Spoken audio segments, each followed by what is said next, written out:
Hello, this is Roger Pace and thank you for watching once again. In this video we're going to look at Australia's gun laws and some of my beliefs and opinions about the gun laws. First of all, before we start, I just want to show you the first page.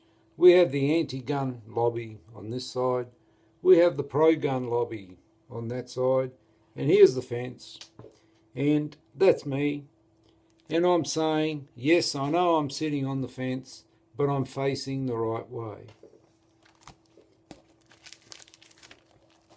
So we're going to have a look at Australia's gun laws. So in Australia, just as in America, we have the pro-gun lobby and the anti-gun lobby. And I think that anti-gun people should not sensationalise and just present cold, hard, justifiable data. And on the same ledger, pro-gunners should be cool, calm and collected at all times and not rant and rave. Anti-gunners should remember that all dictators and regimes introduced tough gun laws.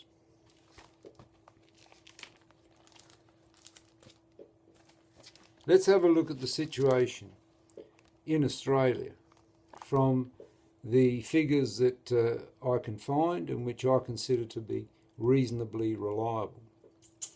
The number of privately owned guns in Australia in 2015 was estimated at 3 million.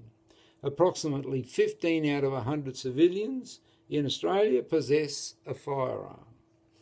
We are ranked 25 in the world for the number of privately owned guns. Carrying a gun in Australia in public view in a public place is prohibited, and having a gun for personal protection is not a valid reason and not permitted.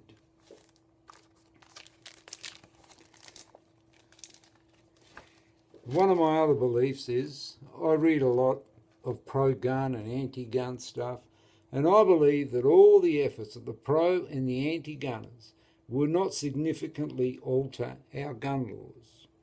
I think that the majority of Australians would not be happy if the only people who could possess guns were the military, the police and non-law abiders.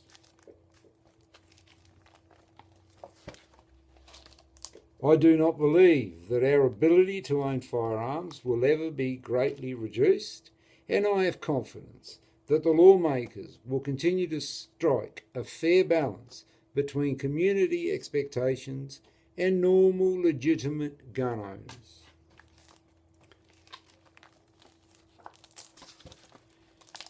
A bit of a sidetrack, but I felt strongly about it the other night.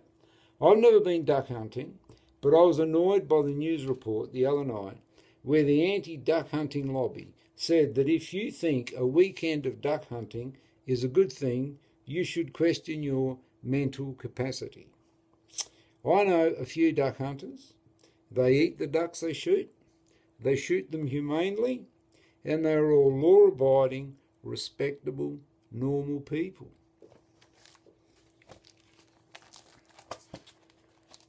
I've owned an air rifle since I was about 12 and a shotgun since I was about 16.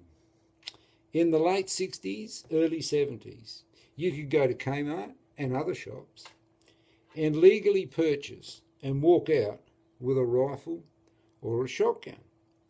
I think even the pro-gunners would agree that tighter regulation wasn't such a bad thing when you could just walk into a store and walk out with a firearm.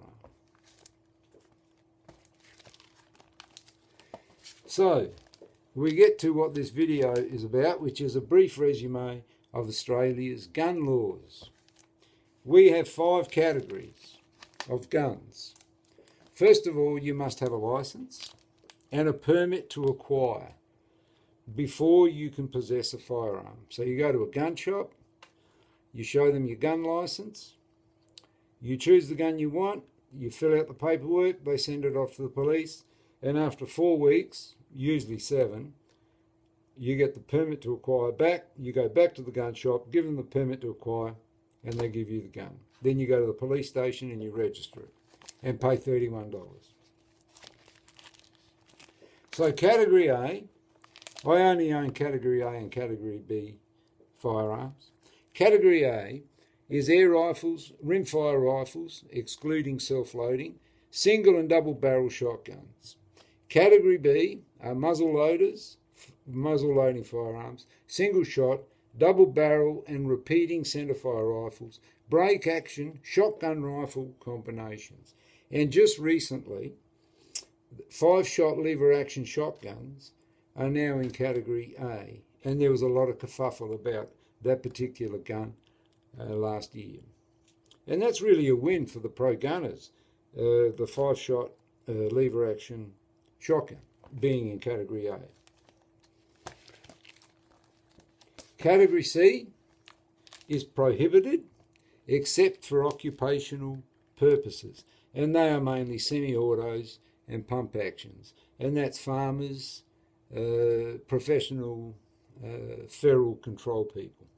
Category D is prohibited except for official purposes, and Category H is restricted, and that includes all handguns and air pistols. And if you want a handgun or an air pistol, you must be a member of a club and go and shoot regularly to keep that license. And all firearms, of course, must be stored and locked away, and the ammunition has to be locked away in a separate container. The higher the category, the more stringent the demands are for the safety of your locked firearm. So, we're nearly finished. As a gun owner, I'm happy with our existing gun laws. The only thing that I would change is the permit to acquire. If you already own a Category A firearm, why do you have to wait 4 weeks, usually 7 like I said, before you can acquire that firearm? I think if you already own a firearm in that category, it should be a lot simpler. They're just my opinions. I do sit on the fence. I'm fairly moderate.